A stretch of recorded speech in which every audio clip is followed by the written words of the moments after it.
Yep, that's it. Great. Thank you, Christine. Yes, I'm Andrew Cook. I work in Natural England's Evidence Programme team, and I'm part of the team in Natural England working on the Contracts 2.0 project. I'll start and finish the presentation covering the background and future work. To go on to the next slide, please. That always takes a little while till it reacts. I have to, because it's such a big one. It should coming up shortly. The next slide. There it is. That's it. Yeah, I'll start and finish the presentation looking at the background and future work. But for the central elements, I'll hand over to my colleague Annabelle LePage, who's led Natural England's work on the EU results-based payments pilot. For the UK case study, Natural England is working very closely, as was shown in Bettina's slides, with Catherine Prager and Jen Dodsworth at the University of Aberdeen. They are primarily leading the SIL work, and Natural England is primarily working on the Policy Innovation Lab work. But the focus of our work is on understanding the potential of these novel contractual arrangements to underpin delivery of environmental benefits under land management schemes. And to do this, we're working to explore these novel approaches, the acceptability of them to land managers and policymakers in the iterative and integrated way that Bettina described.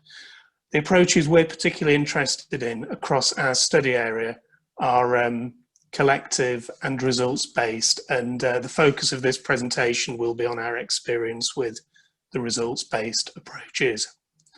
So if we go to the next slide, please. I don't know why that. No. Okay. This slide gives just a very brief impression of our study area. We're working on the upland fringe, and the farming system is based on extensive livestock grazing and conservation of forage, both hay and silage, to see animals through the winter. Some meadows, and the one in the top left is an example, have high nature value, and our land management schemes have traditionally been designed to conserve these and other landscape features, such as the stone barns and stone walls that are very prevalent within the area. We're undertaking work within our Contracts 2.0 project with groups of farmers across the whole of this area, as represented by all the dots on the map on the right.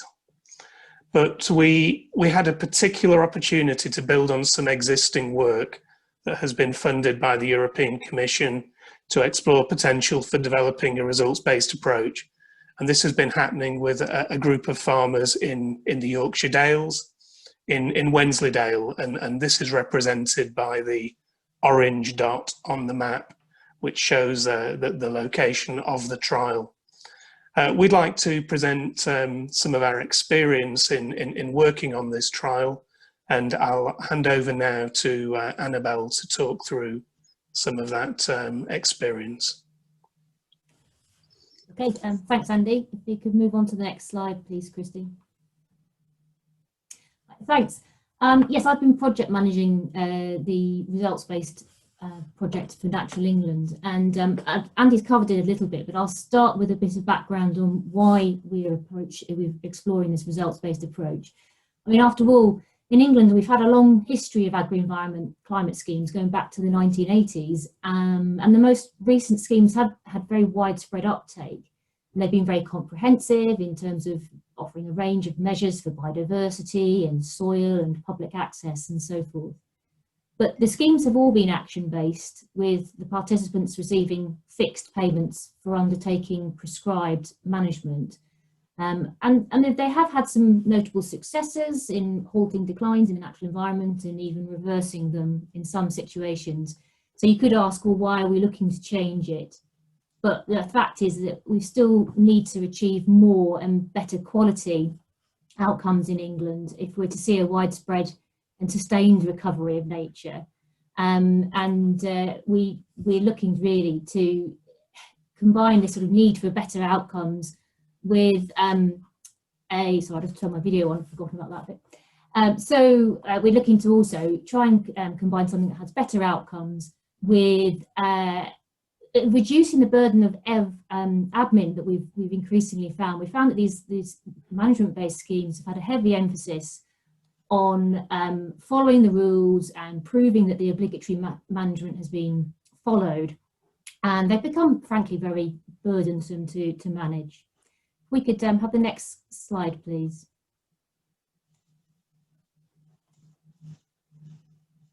Thanks. So we've been trialling the approach in England since 2016, first with funding from the EU, and then since 2019 we've been using domestic funding as part of a research programme into designing the future agri-environment scheme in England following our departure from the CAP.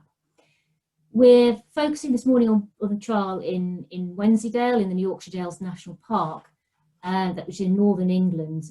But I will mention that there's also a second part to the project in lowland England, where on arable land, cultivated land there.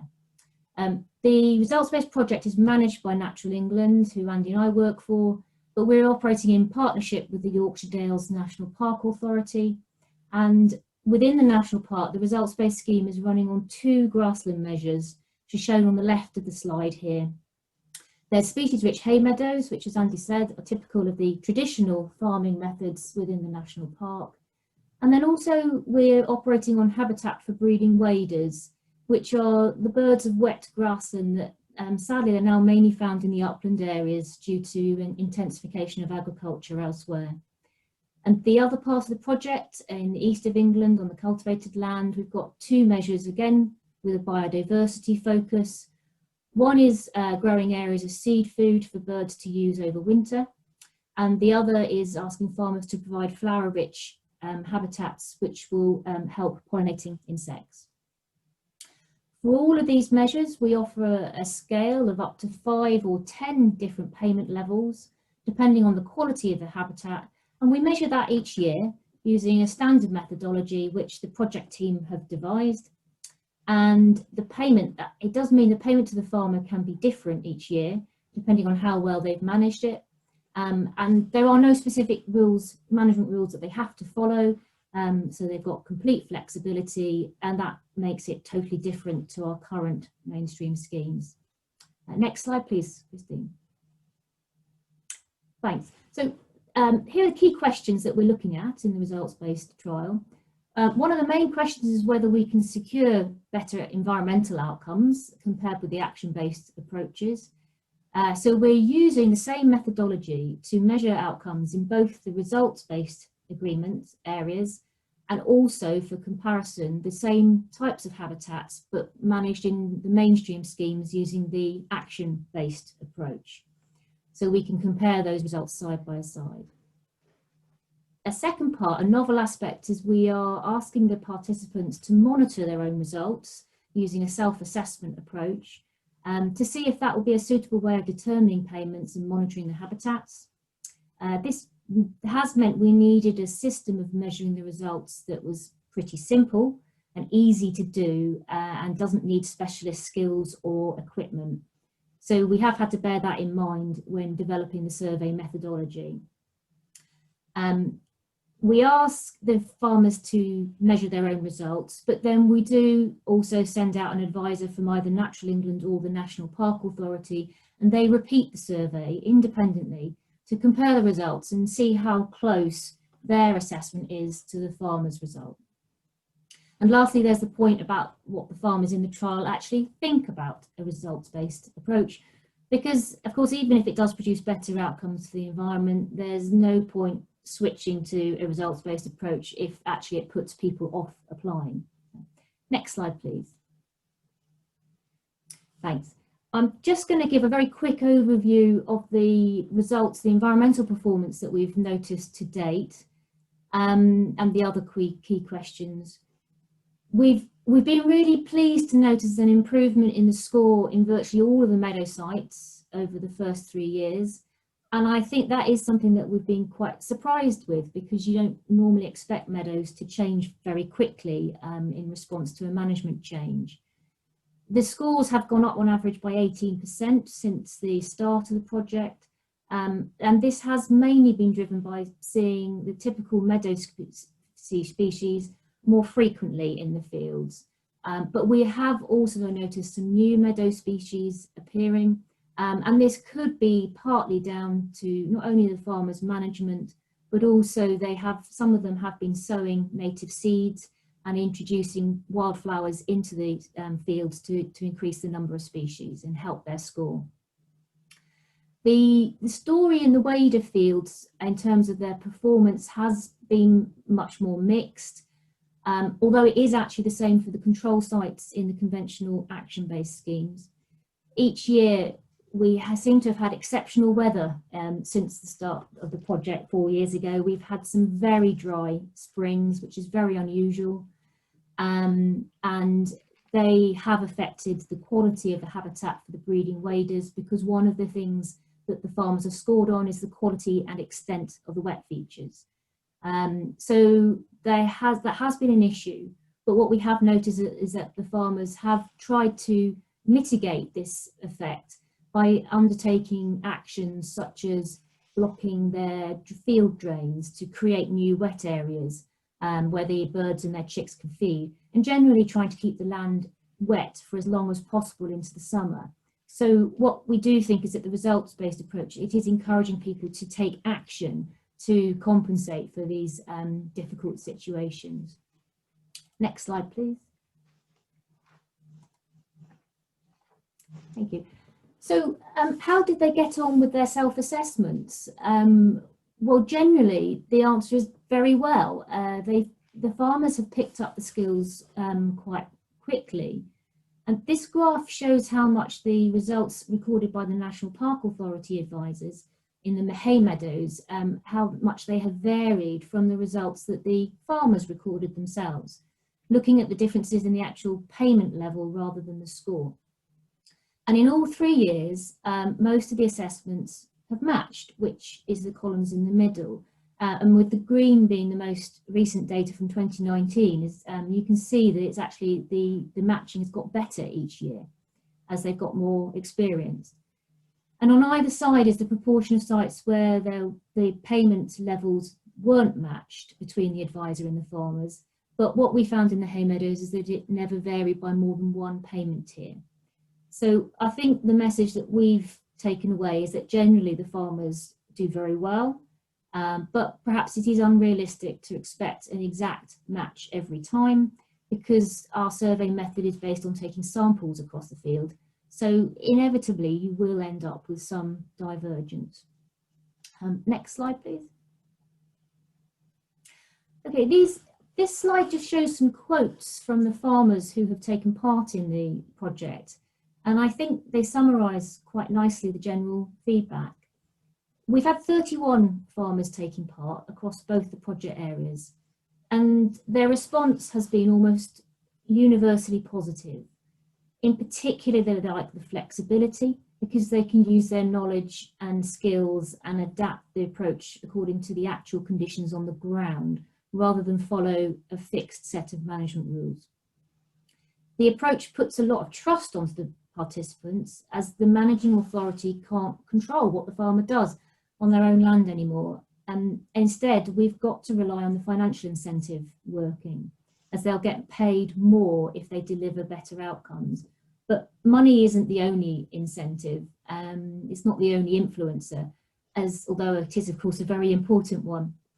By raising awareness of the value of the species or habitats on their farms, and how important their role is in managing these, you can give the participants a real sense of their own value as protectors of the environment. And with that comes feelings of pride and reward.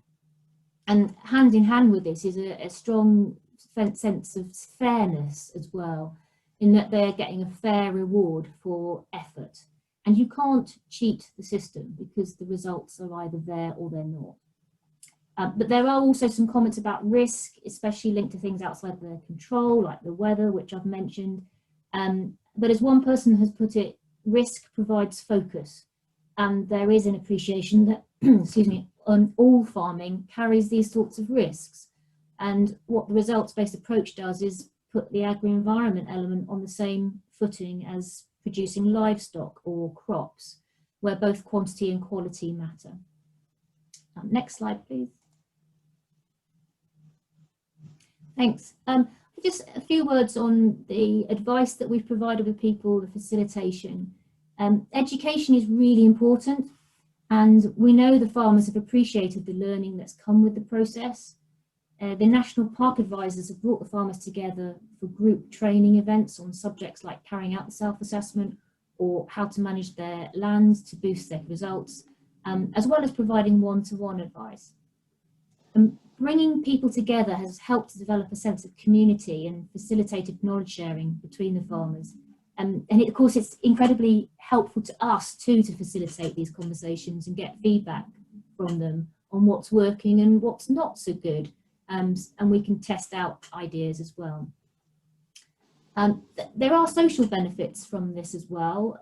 Of course, they aren't directly relevant to a testing the results-based approach, but there is a lot to be gained from facilitating and building a community of people with the same ambitions and goals. And I think it makes our messages easier to get across if the people participating feel that they are not alone, but one of a group. And we do need to recognise the diversity of farmers and be flexible in how we communicate. It's easy for us to forget that some of them are not at all confident communicating by email or dealing with things online, particularly in remote communities with poor broadband. So we do just need to bear these things in mind when trying to develop and roll out any new scheme. And of course, not everyone wants to engage with officials anyway, but they prefer to just get on with it by themselves. We've generally had very good numbers attending the end of year meetings, and we had good attendance at our early training events, but interest in attending training has declined over the 4 years. I think partly that's because the farmers are now generally quite confident in carrying out their self-assessments, and perhaps they also now feel they know best how to manage their land for the wildlife, so there's little need to come along to our meetings. But it is probably fair to say that there are some who definitely we think could benefit from a bit more guidance, so we have continued to offer them individual training to help address this. But so, I mean, after 4 years, I actually think it's quite a good sign that the demand for advice has declined, because that shows people have settled into the routine and are now quite confident in what they're doing. Next one, please. It's just 2 more slides. I'm just going to summarise with this one what we found. But we definitely find this approach stimulates farmers to rethink some aspects of their land management. It prompts them to undertake actions specifically to benefit the wildlife that they otherwise would not have done. And they've learned and really valued the training and advice that's been provided. And that's a critical part of the process. But it is not the only motivator. The risks and rewards are obviously strong players. And these can lead to a great sense of pride and achievement when results are delivered, and a sense of the fair reward for their effort. And next one, please.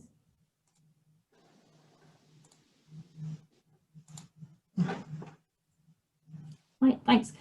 So just thoughts on wider use, because obviously ours is just a small pilot. Looking at the building on this experience, one of the challenges going forward will be to integrate a results-based approach into larger scale schemes in England, especially taking into account multiple different objectives. And we would need to do that in a way that carries over the benefits, but also keeps it simple and practical to manage for both the farmer and managing authority. There are, of course, some examples already operating at scale in Ireland and elsewhere, and it's certainly been really helpful joining up with those to share our experiences. But the first thing I've noted here is that it takes time to develop your results indicators and the assessment process. We focus on habitat indicators rather than counting the number of birds, and I think that's still the right approach. But even after 4 years, there are still things we could do to improve it, and we would still like to do further work to prove that the indicators we've selected are the right ones. The self-assessment process has certainly got the farmers very engaged with the outcomes. If they have to measure it themselves, they really understand what they're being asked to produce. But of course, it raises questions on, could you rely on these to make payments? What portion would you need to check? Or should you really just use it as a trigger for an advisor to come in and make an assessment? All good questions. And if you base a scheme on self-assessments, then of course one of the constraints is going to be the amount of time a farmer is prepared to spend each year carrying out these self-assessments. And if you had several different objectives on the same farm, it could start to get quite complicated. So perhaps the answer is that actually you call in a third party to do it as they do in the Irish schemes, but we would want to make sure that that didn't reduce the level of farmer engagement. And then finally, I've mentioned the external factors like the weather. Ideally, your result indicator should be entirely independent of these factors, but it's actually quite hard to achieve. So maybe you need a safeguard mechanism that would be considered to allow a fair sharing of the risk between the participants and the managing authority, but it mustn't weaken the results-based incentive, which is key to success. So you'd need to set that level quite carefully. So anyway, thanks for your time. I'm going to pass over to Andrew to just finish off our case study. So next slide, please. Okay, thank you. Yes, so how is Contracts 2.0 engaging with this work and looking at taking it forward? Annabelle's already alluded to a little bit of this, but you know, we're very interested in the potential to expand or upscale the approach. For instance, to apply it to a wider range of environmental features, perhaps not just habitats or species, but other environmental benefits.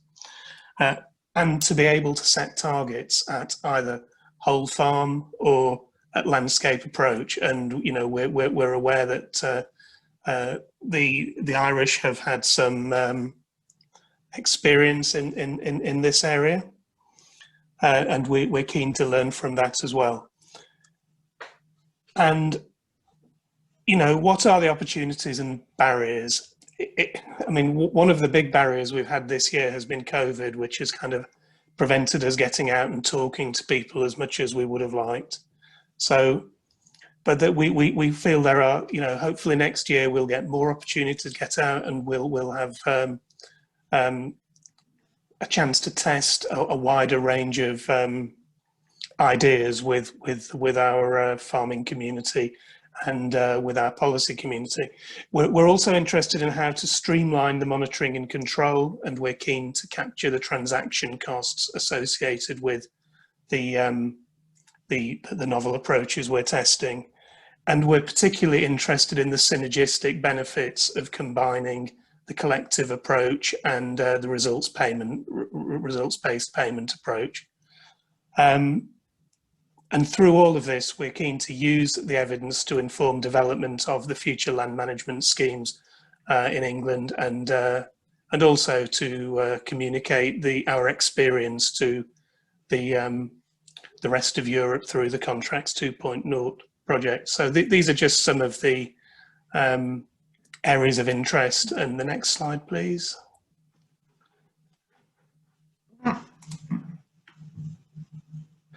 And yes, this just goes back to how we'll achieve this. And Bettina talked about this in her introductory presentation. The Contracts Innovation Labs and Policy Innovation Labs are the engine room of Contracts 2.0, and we aim to use an iterative process to gather feedback from both the land manager community and the policymaker community, and to test the ideas that they generate in an iterative and interactive way. So our direction of travel over the next kind of 6 months to a year will be to develop the evidence base to put together these dream contracts that Bettina mentioned. And the idea is that these will maximize the environmental benefit whilst minimizing the regulatory and administrative costs. And those environmental benefits will be achieved through both kind of a better social understanding of how farmers and policymakers operate, as well as a good understanding of what works on the ground.